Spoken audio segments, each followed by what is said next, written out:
नमस्कार अभिभावकों, प्यारे बच्चों। परीक्षा नज़दीक है और मैं पिछली बार नेताजी के चश्मा पर वीडियो बनाया था, मुझे बहुत लाइक मिला, मुझे अच्छा लगा। मैं आज बाल गोविंद भगत पाठ का नाम है 11 चैप्टर 11 अध्याय और उसके लेखक हैं राम वृक्ष बेनीपुरी। बाल गोविंद भगत एक ऐसे व्यक्ति की कहानी है जो गिरस्थ होते भी उच्च कोटि के कर्मयोगी हैं, उच्च कोटि के सन्यासी हैं और सन्यासी के सारी विशेषताएं, संत की सारी विशेषताएं अपने अंदर समाहित रखते हैं। वे लेखक बाल गोविंद भगत के माध्यम से मनुष्यता, लोक संस्कृति और सामूहिक चेतना का प्रतीक भी है। बाल गोविंद भगत के माध्यम से उजागर किया है लेखक ने कि मनुष्यता, मानवता जिसको कह सकते हैं, सामूहिक चेतना और लोक संस्कृति के प्रतीक हैं। उनकी बहुत सारी विशेषताएं हैं। शॉर्ट वीडियो है, समय कम है। बाल गोविंद भगत गोरे चिट्टे संत स्वभाव के व्यक्ति थे। उनका चेहरा सफ़ेद बालों से हमेशा जगमगाता रहता था। वे अपने गले में तुलसी की बेडोल माला धारण किए रहते थे। वे रामानंदी तिलक लगाते थे जो नाक की एक छोर से शुरू होता था, यानी वे रामानंदी तिलक लगाते थे। सर पर कनफटी टोपी पहनते थे और ये कबीरपंथियों की एक विशेष परंपरा रही है। कनफटी टोपी, यहाँ कान में फटा हुआ होता है वहाँ, तो वो कबीर को साहब मानते थे। साहब मतलब गुरु, भगवान। और बाल गोविंद भगत की ये सब बातें जो हमने बताई वो उनकी शारीरिक विशेषताएं हैं। अब चारित्रिक विशेषता की ओर गौर करेंगे। बाल गोविंद भगत की शारीरिक विशेषता आपको पैटर्न 1 में ही मिल जाएगा, फिर पैटर्न 2 में आप पढ़िएगा तो उनकी चारित्रिक विशेषता मिलेगी। फिर बाल गोविंद भगत गोरे चिट्टे संत स्वभाव के व्यक्ति थे। वे गले में तुलसी की बेडोल माला पहनते थे, जाड़े में काली कमली ओढ़ते थे, कपड़े बिल्कुल न के बराबर पहनते थे। हाँ, जाड़े में काली कमली ओढ़ते थे और उनका चेहरा सफ़ेद बालों से जगमगाता रहता था। वे रामानंदी तिलक लगाते थे और ये हुआ उनकी शारीरिक विशेषता। चारित्रिक विशेषता में वे कभी झूठ नहीं बोलते थे, किसी से दो टूक बात करने में संकोच नहीं करते थे, बिल्कुल खरा व्यवहार करते थे। किसी दूसरे की चीज को बिना पूछे उपयोग में नहीं लाते थे। इस सब नियम का बहुत बारीकी से पालन करते थे। और सबसे मेन बात जो है चारित्रिक विशेषताओं में, उनके खेत में जो कुछ पैदा होता था उसे कबीरपंथी मठ में ले जा करके पहले भेंट चढ़ाते थे। उसके बाद वहाँ से जो प्रसाद के रूप में मिलता था उसे वो ग्रहण करते थे।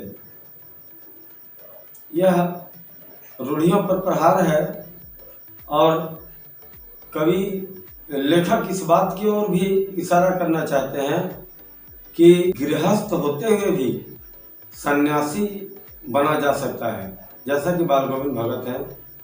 बाह्य आडंबरों से, केवल माला पहनने से या उस तरह के वस्त्र धारण करने से या दाढ़ी बढ़ाने से, बाह्य आडंबर करने से कोई संत नहीं होता।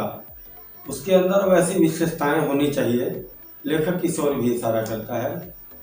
उनकी चारित्रिक विशेषता बताए हुए कभी झूठ नहीं बोलते थे, सबसे खराब व्यवहार करते थे, किसी के चीज़ को बिना पूछे प्रयोग में नहीं लाते थे, कबीर को साहब मानते थे। उनके खेत में जो कुछ पैदा होता था वे पहले उनके दरबार में भेंट के रूप में चढ़ा देते थे। उसके बाद वहाँ से जो प्रसाद के रूप में मिलता था उसे अपना गुजारा करते थे। वे कबीरपंथी गीतों को ही गाते थे, ये भी उनकी विशेषताओं में एक है।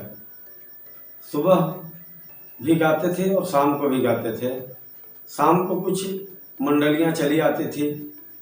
बाल गोविंद भगत का स्वर धीरे धीरे ऊंचा उठता जाता और झाल और झंकारों से वहाँ के श्रोताओं का मन भी ऊंचा उठता जाता। सारा आंगन मुखरित हो उठता, सारा वातावरण संगीतमय हो उठता। ये उनके मधुर गायन की विशेषता है।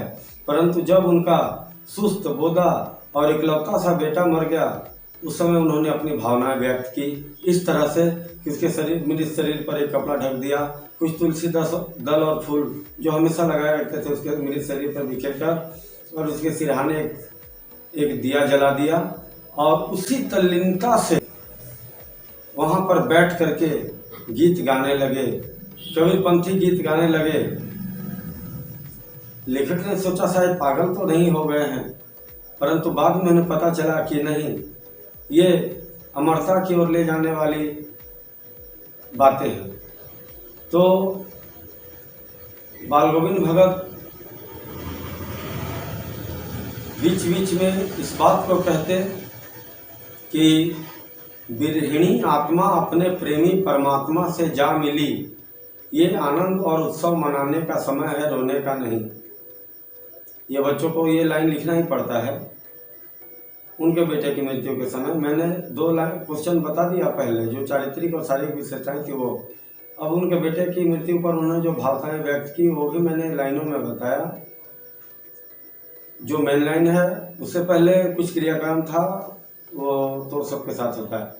उनका एक ही बेटा था और पुत्रवधू ने छोड़कर जाना नहीं चाहती थी, परंतु वो पुत्रवधू को अपने साथ रखना नहीं चाहते थे और बोले कि इसकी उम्र ही क्या है, इसे उसके भाई को बुलाकर और उसे भेज देते हैं, उसके पुनर्विवाह के आदेश दे देते हैं। ये भी एक पॉइंट बनता है।